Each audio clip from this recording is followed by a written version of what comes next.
नमस्कार साथियों। क्या आपको ऐसा नहीं लगता इस देश के अंदर हर बड़ी और मूल समस्या के पीछे एक ही कारण है, वह है जनसंख्या वृद्धि दर।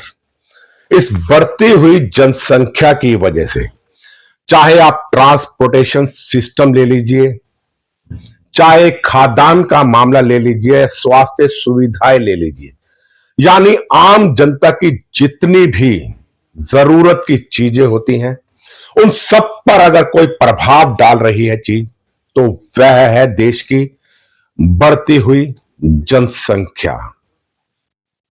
और जिस तरह से एक विशेष समुदाय के लोग, यानी संप्रदाय विशेष के लोग एक योजना के तहत इस देश पे शासन करने के लिए अपने मन में गजवा हिंद का ख्वाब पाले बैठे हैं, वह बहुत तेजी से और समुदायों के मुकाबले, संप्रदायों के मुकाबले अपनी जनसंख्या बढ़ा रहे हैं।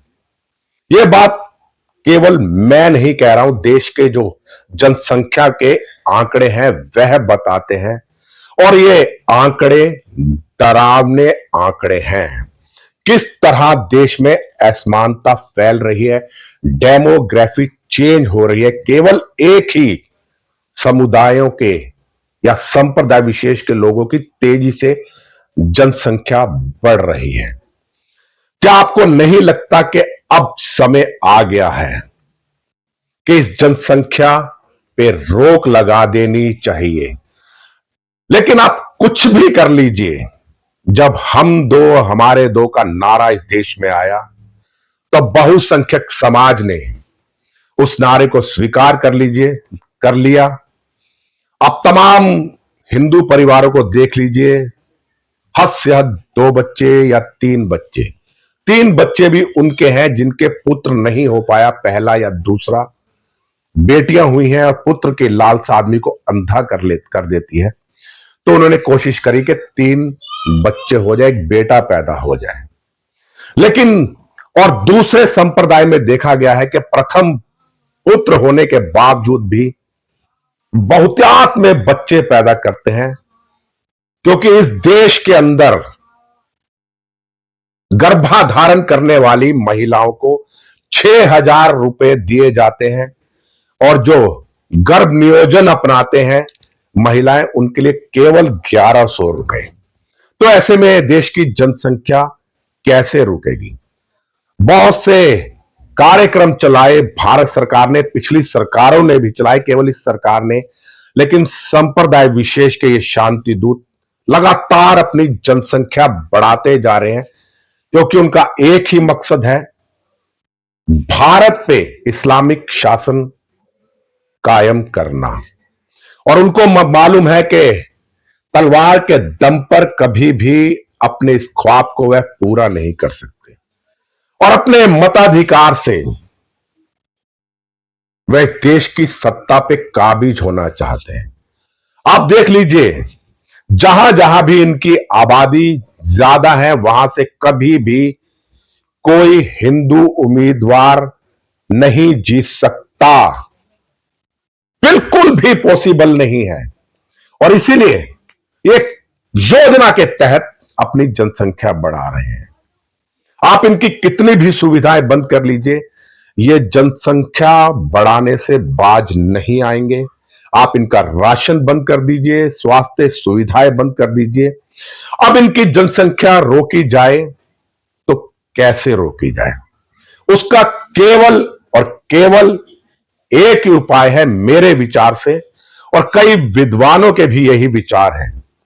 अगर आप इनकी जनसंख्या पर अंकुश लगाना चाहते हैं, तो भारत में एक ऐसा कानून आना चाहिए जिससे संप्रदाय विशेष के शांति दूतों का जो मतदान करने का अधिकार है, इसको समाप्त कर देना चाहिए।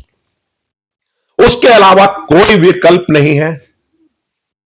आप कितनी भी कोशिश कर लीजिए, क्योंकि जिस दिन इनको मतदान करने का अधिकार इनसे छिन जाएगा, आबादी एकदम, आप देखिएगा 5 साल के अंदर अंदर कंट्रोल में आ जाएगी। जो ये लोग कहते हैं कि बच्चे ऊपर वाले की देन है, सब परिवार परिवार नियोजन करना अपनाना शुरू कर देंगे। और अगर इनकी आबादी नहीं बढ़ी तो जिस तरह से आज 57 इस्लामिक मुल्क बन गए हैं, अगला नंबर भारत का आने वाला है। और यह अवश्य होगा 2029 में, अगर देश का प्रधानमंत्री मुसलमान ना बन पाया, आखिरी बार शायद भाजपा सत्ता में आए, लेकिन 2034 तक अवश्य ही देश का पहला प्रधानमंत्री संप्रदाय विशेष से होगा। उस वक्त क्या स्थिति होगी यह आपने बांग्लादेश के अंदर देख लिया, किस तरह वहां पर बहुसंख्यक समाज के लोग हिंदुओं को प्रताड़ित कर रहे हैं, उनके घरों को जलाया जा रहा है, उनकी दुकानों को जलाया जा रहा है, बहन बेटी की इज्जत से खिलवाड़ किया जाता है। अगर आप ये दिन नहीं देखना चाहते, सरकार आपकी बात जल्द से नहीं मानेगी, तो एक स्वर में आवाज उठाइए, जैसे और राष्ट्रों में हुआ है। अराजकता नहीं फैलानी है, क्योंकि सरकार भी अंधी है लेकिन बहरी नहीं है। अगर आप सरकार के कानों तक आवाज पहुंचाएंगे कि हमें यह कानून चाहिए, तो सरकार को मजबूरी वश सदन के दोनों पटलों पर यह प्रस्ताव रखना पड़ेगा। इस वक्त देश में एनडीए की सरकार है, लोकसभा में बहुमत है, राज्यसभा में बहुमत है, तो यह कानून आसानी से पास हो सकता है। रही बात सुप्रीम न्यायालय की, तो उनको भी अगर आप सबक सिखाना चाहे तो सिखा सकते हैं। जिस तरह नेपाल में जेन जी सड़कों पे उतर गए, वहां ना उच्चतम न्यायालय की चली, ना देश के प्रधानमंत्री की चली, केवल चली तो नौजवानों की चली। तो मैं देश के नौजवानों से कहना चाहता हूं, पूरे भारत में सबसे ज्यादा नौजवानों की संख्या अगर दुनिया में है तो वो भारत में है। तो इस स्वर में, एक स्वर में आवाज उठाइए कि इनका मतदान का अधिकार समाप्त होना चाहिए। जिस दिन ये कानून आ गया और सुप्रीम कोर्ट ने इस बात में अड़ंगा नहीं लड़ाया, तो यकीन मानिए, जो कहते हैं ना भारत विश्व गुरु था, भारत सोने की चिड़िया था नहीं, बन जाएगा। बस समझदार को इशारा काफी है। अगर मेरी बातें अच्छी लगी हो, अभी मैं गंभीर बीमारी से जूझ रहा हूं, फिर भी निरंतर आपके समक्ष बोलता रहूंगा। मेरे इस वीडियो को आगे भी शेयर कर देना। और मेरे चैनल की रीच यूट्यूब ने बहुत ज्यादा घटा दी है, आपसे निवेदन है मेरे चैनल की रीच को बनाकर रखिए, मेरे फेसबुक पेज की रीच को बनाकर रखिए। आपका बहुत आभार होगा। और जब तक जीवित रहूंगा इसी तरह संदेश देता रहूंगा। बस इसी के साथ अपनी वाणी को विराम देता हूं। मैं आपका दोस्त राजेश भसीन, संवाद नेशन के साथ। जय हिंद, जय भारत, वंदे मातरम।